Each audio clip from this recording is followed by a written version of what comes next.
Hello all, welcome back. നമ്മൾ ഇന്ന് പഠിക്കാനായിട്ട് പോകുന്നത് നമ്മളെ പുതിയ ടോപ്പിക്കും എന്താണ്? Data warehouse. Data warehouse first പഠിക്കാൻ പോകുന്നത് ഡേറ്റ വെയർഹൗസ് ആണ്. അത് കഴിഞ്ഞിട്ട് ഡേറ്റ മാർട്ട് ഉണ്ട്, ഡേറ്റ ലേക്ക് ഉണ്ട്. അങ്ങനെ കുറച്ച് ടോപ്പിക്സ് നമുക്ക് ഇന്ന് പഠിക്കാനായിട്ടുണ്ട്.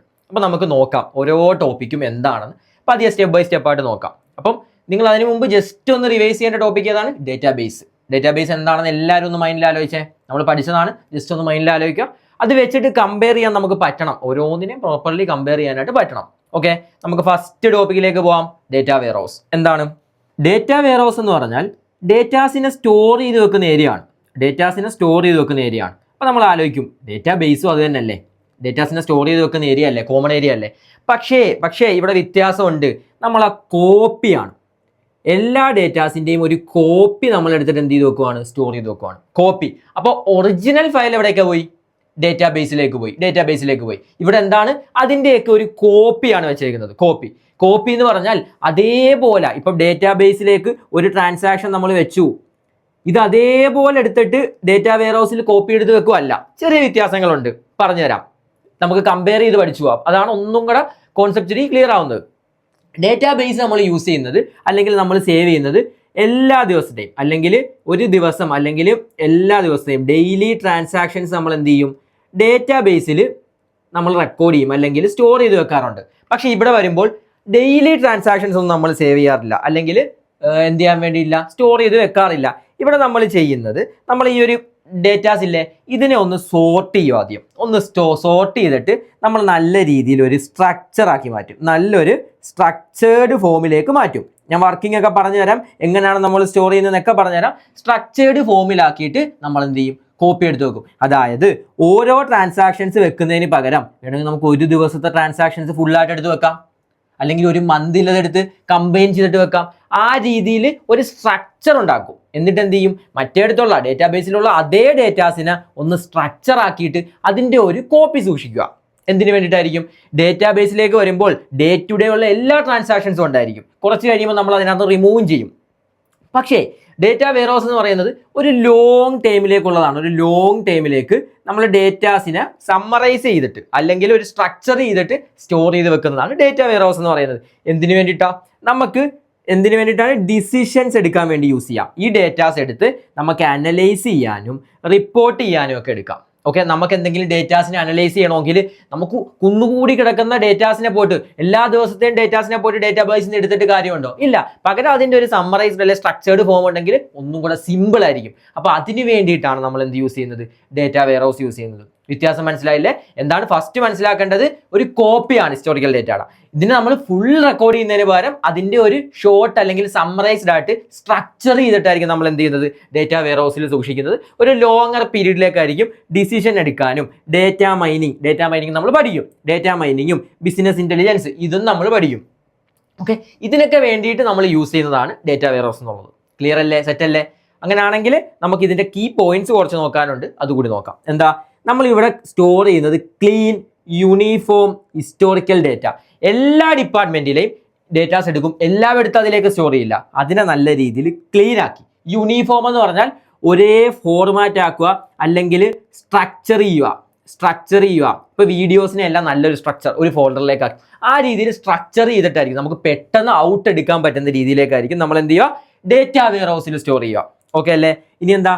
അനലൈസ് ചെയ്യാനും നമുക്ക് ട്രെൻഡ് നോക്കാനും ഡാഷ്ബോർഡ് ക്രിയേറ്റ് ചെയ്യാനും മാനേജീരിയൽ ഡിസിഷൻസ് എടുക്കാൻ വേണ്ടിയിട്ടൊക്കെയാണ് ഡേറ്റാ വെയർഹൗസിനെ നമ്മൾ യൂസ് ചെയ്യുന്നത്, അല്ലെങ്കിൽ അവിടുത്തെ ഡേറ്റാസ് നമ്മൾ യൂസ് ചെയ്യാനായിട്ട് എടുക്കുന്നത്. ഓക്കെ അല്ലേ? ഇനി ഇതെന്താണ്? റീഡ് ഒൺലി ഫോർമാറ്റാണ്. ഡേറ്റാ വെയർഹൗസിൽ കയറിയിട്ട് ആർക്കും തോന്നിയതുപോലെ എഡിറ്റ് ചെയ്യാനായിട്ട് പറ്റില്ല. അത് റീഡ് ഒൺലിയാണ്. ജസ്റ്റ് നോക്കാനും അതിൽ നിന്ന് നമുക്ക് എടുക്കാനേ പറ്റൂ, അല്ലാതെ നമുക്കത് മാറ്റാൻ, തിരുത്താനായിട്ട്, എഡിറ്റ് ചെയ്യാനായിട്ട് പറ്റില്ല. റീഡ് ഒൺലിയാണ്. കാരണം നമ്മൾ ഓൾറെഡി സ്ട്രക്ചർ ആക്കി നമ്മൾ ആവശ്യങ്ങൾക്ക് വേണ്ടിയിട്ട് മാറ്റി വെച്ചേക്കുന്നത്. ഇനി വീണ്ടും അത് അലമ്പാവാതിരിക്കാനാണ് എഡിറ്റിംഗ് ഫോർമാറ്റ് അല്ലെങ്കിൽ എഡിറ്റിംഗ് റൈറ്റ് കാര്യങ്ങൾ ആർക്കും കൊടുക്കാത്തത്. അത് റീഡ് ഒൺലി ഫോർമാറ്റ് ആണ്. പിന്നെന്താണ്?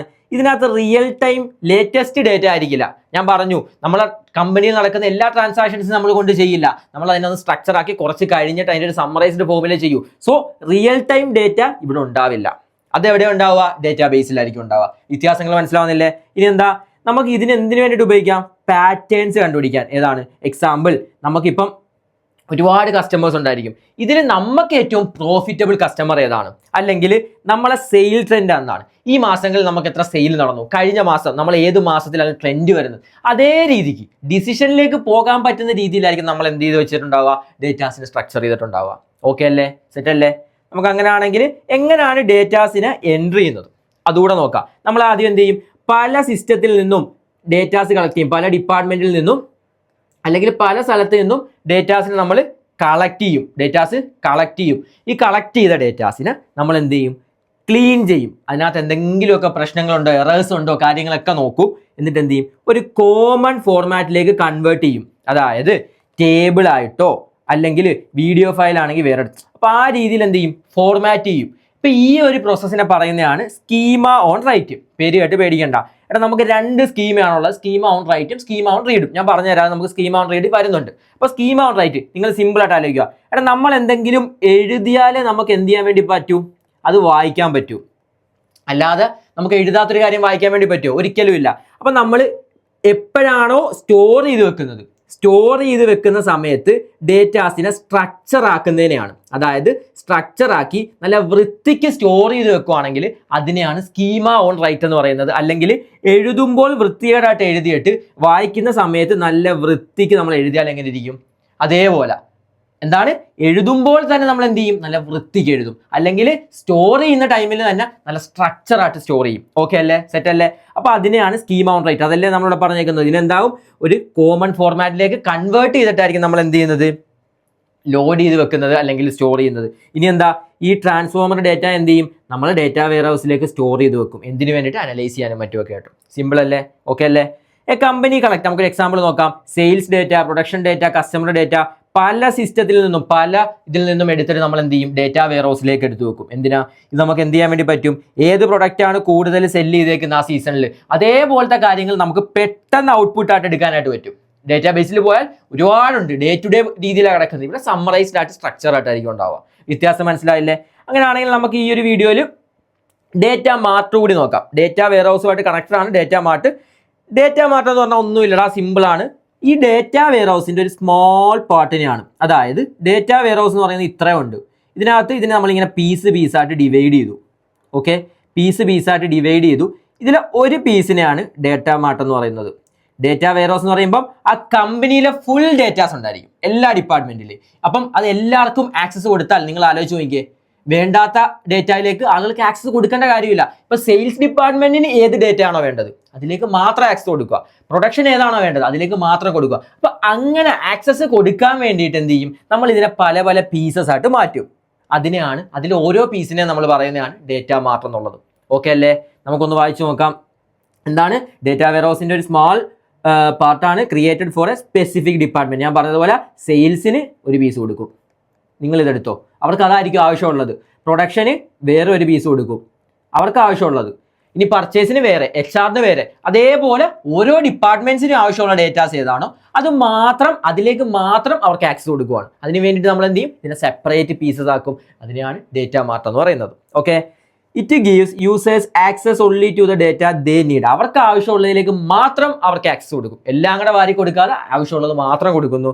Improving speed, security, is of analytics. അവർക്ക് വേണ്ട സാധനം മാത്രം കൊടുത്താൽ, അതിൽ നിന്ന് അവർക്ക് ആവശ്യമുള്ളത് എടുത്താൽ സ്പീഡ് കൂടും, അതേപോലെ സെക്യൂരിറ്റി കൂട്ടും. വേണ്ടാത്ത സാധനം കൊടുത്തു കഴിഞ്ഞാൽ അത് അവിടെ സെക്യൂർ ആയിട്ട് ഇരിപ്പുണ്ട്, കൊടുക്കേണ്ട ആവശ്യമില്ല, അതവിടെ സെക്യൂർ ആയിട്ട് മാറ്റി വെച്ചേക്കുവാണ്. പിന്നെ അവരുടെ അനലൈസ് ചെയ്യാനൊക്കെ ഈസി ആവും, ഒന്നുകൂടെ സിമ്പിൾ ആവും. അവർക്ക് വേണ്ടത് മാത്രമേ കൊടുത്തിട്ടുള്ളൂ. ഓക്കെ, ഇനി ഇതിന്റെ ബെനിഫിറ്റ് എന്താ, ഇവർക്ക് വേണ്ടാത്ത അൺനെസസറി ഡേറ്റാസിലേക്ക് ഇവർക്ക് സെർച്ച് ചെയ്യേണ്ട കാര്യമില്ല, ഇവർക്ക് നോക്കേണ്ട കാര്യമില്ല, നോക്കില്ല. അതൊരു ബെനിഫിറ്റ് ആണ് ഇതിൻ്റെ. അതേപോലെ നമുക്ക് സെൻസിറ്റീവ് ആയിട്ടുള്ള ഇൻഫർമേഷൻസ് ഉണ്ടായിരിക്കും, ഇവർ അറിയാൻ പാടില്ലാത്ത ഇൻഫർമേഷൻസ്. ഇതൊക്കെ നമുക്ക് എന്ത് ചെയ്യാൻ വേണ്ടി പറ്റും, പ്രൊട്ടക്ട് ചെയ്യാൻ വേണ്ടിയിട്ട് പറ്റില്ലേ? കാരണം ഇത് നമ്മൾ ഓൾറെഡി അവർക്ക് ആക്സസ് കൊടുത്തിട്ടില്ല, ഇവർ കാണുകയില്ല. അപ്പോൾ കാണാത്ത സാധനത്തിന് സേഫ് അല്ലേ, പ്രൊട്ടക്റ്റഡ് അല്ലേ. പിന്നെ അതേപോലെ മെയിൻ ഡേറ്റാ സെർവർ, എല്ലാത്തിലേക്കും ആക്സസ് കൊടുക്കുകയാണെങ്കിൽ എല്ലാ ആളുകളൂടെ വന്ന് കയറി കഴിഞ്ഞാൽ നമ്മളെ സെർവർ ചിലപ്പോൾ താങ്ങില്ല, സെർവർ ലോഡ് താങ്ങാതെ ബഗ് കാര്യങ്ങളൊക്കെ വരാൻ സാധ്യതയുണ്ട്. അപ്പം എന്ത് ചെയ്യും, നമ്മൾ പീസസ് ആക്കിയിട്ട് ഓരോരുത്തർക്കും ആക്സസ് കാര്യങ്ങൾ കൊടുക്കുമ്പോൾ നമ്മളെ സെർവറിന് പ്രോപ്പർലി വർക്ക് ചെയ്യാം. ആ ലോഡ് കാര്യങ്ങൾ എന്ത് ചെയ്യാൻ വേണ്ടി പറ്റും, കുറയ്ക്കാൻ വേണ്ടിയിട്ട് പറ്റും. ഇനി ഡേറ്റ മാർട്ട് നമുക്ക് 3 ടൈപ്പ് ഉണ്ട്. 3 ടൈപ്പ്. ഫസ്റ്റ് പറയുന്നത് ഡിപ്പെൻഡന്റ് ഡേറ്റ മാർട്ട്, അതായത് ഡേറ്റ വെയർ ഹൗസിലുള്ള, ഞാൻ ഇപ്പോൾ പറഞ്ഞ കാര്യം, ഡേറ്റ വെയർ ഹൗസിലുള്ള ഡേറ്റാസിനെ എന്ത് ചെയ്തു, നമ്മൾ സ്പ്ലിറ്റ് ചെയ്തു, പീസസ് ആക്കി മാറ്റി. ഇതിനുള്ളിലുള്ളതിനാ, അതിനെയാണ് ഡിപ്പെൻഡന്റ്. അതായത് ഡേറ്റ വെയർ ഹൗസിൽ ഉള്ളത് മാത്രം, ഉള്ള ഡേറ്റാസിനെ മാത്രം എന്ത് ചെയ്തു, സ്പ്ലിറ്റ് ചെയ്ത് നിങ്ങൾക്ക് ഇതിലേക്ക് ആക്സസ് എന്നുള്ള രീതിയിൽ സെപ്പറേറ്റ് ചെയ്യുന്നതിനാണ് ഡിപ്പെൻഡന്റ് എന്ന് പറയുന്നത്. അത് എക്സിസ്റ്റിംഗ് ഡേറ്റ ആണ് എവിടുത്തെ വെയർ ഹൗസിലുള്ളത്. ഇനി ഇൻഡിപെൻഡന്റ് എന്ന് പറഞ്ഞാൽ അത് ഡേറ്റ വെയർ ഹൗസിൽ ഇല്ല, ഡേറ്റ വെയർ ഹൗസിൽ ഇവരിത് സ്റ്റോർ ചെയ്തിട്ടില്ല. ഓക്കെ, ചിലപ്പോൾ ഡേറ്റാ ബേസിലുള്ളതാവാം. ഇതിനെ എടുത്തിട്ട് എന്ത് ചെയ്തു, സെയിൽസ് ഡിപ്പാർട്ട്മെന്റിന് വേണ്ട എന്നുള്ള രീതിയിൽ ചെറിയൊരു ഫോർമാറ്റിലേക്ക് മാറ്റി. അതിനെ നമുക്ക് ഡേറ്റാ മാർട്ട് എന്ന് വിളിക്കാൻ വേണ്ടി പറ്റും. ആ ഡേറ്റാ മാർട്ടിനാണ് എന്ത് പറയുന്നത്, ഇൻഡിപെൻഡന്റ്. ഒന്നുമില്ല, ഡേറ്റ വെയർ ഹൗസിലുള്ളത്, ഡേറ്റ വെയർ ഹൗസുമായിട്ട് ഡിപ്പെൻഡ് ചെയ്തേക്കുവാണെങ്കിൽ അതിനെ ഡിപ്പെൻഡന്റ് ഡേറ്റാ മാർട്ട് എന്നും. ഇനി ഡേറ്റ വെയർ ഹൗസിൽ ഇല്ലാത്തതാണ്, ഫ്രഷ് ആയിട്ടുള്ള ഡേറ്റ ആണ്, അതിന് നമുക്ക് എന്ത് പറയാൻ വേണ്ടി പറ്റും, ഡേറ്റ മാർട്ടാണ്. എന്ത് ഡേറ്റ മാർട്ടാണ്, ഇൻഡിപെൻഡന്റ് ആണ്, ഡേറ്റ വെയർ ഹൗസുമായിട്ട് ഡിപ്പെൻഡ് ചെയ്തിട്ടില്ല. അത്രയും മാത്രം ആലോചിക്കുക. Okay, but directly from the source system without a data warehouse, data ware ഹൗസായിട്ട് കണക്ഷൻ ഇല്ല. ഇനി ഇതിന്റെ ഒരു ഹൈബ്രിഡ് ഫോം, നമ്മൾ കുറച്ച് ഡേറ്റാസ് ഇവിടുന്ന് എടുത്തു, കുറച്ച് പുതിയതും എടുത്തു, രണ്ടിന്റെയും കൂടെ ഒരു മിക്സ് എന്താണ്, ഡേറ്റ വെയർ ഹൗസിൽ നിന്ന് കുറച്ചെടുത്തു, അതേപോലെ പുതിയ ഡേറ്റാസ് കിട്ടിയതിൽ നിന്ന് കുറച്ചെടുത്തു, ഇതിനെ കമ്പൈൻ ചെയ്തിട്ട് ഇതിലേക്ക് ആക്സസ് കൊടുത്തു. ഓക്കെ, അതിനെയാണ് എന്ത് പറയുന്നത്, ഹൈബ്രിഡ് ഡേറ്റ മാർട്ട് എന്ന് പറയുന്നത്. ഓക്കെ അല്ലേ? ഒരു എക്സാമ്പിൾ കൊടുത്തിട്ടുണ്ട്. The account receivable department has it's on data mart showing only customer balance, receipt, credit details.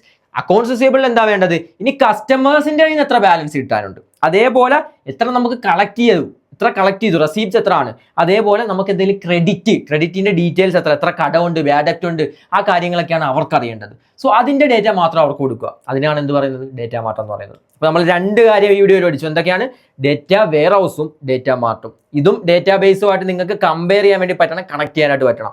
അടുത്ത വീഡിയോയിൽ നമുക്ക് ഡേറ്റ ലേക്കും EPM പഠിക്കാം. എന്താണ് ഡീറ്റെയിൽ ആയിട്ട് നമുക്ക് അടുത്ത വീഡിയോയിൽ കാണാം. Bye, thank you all.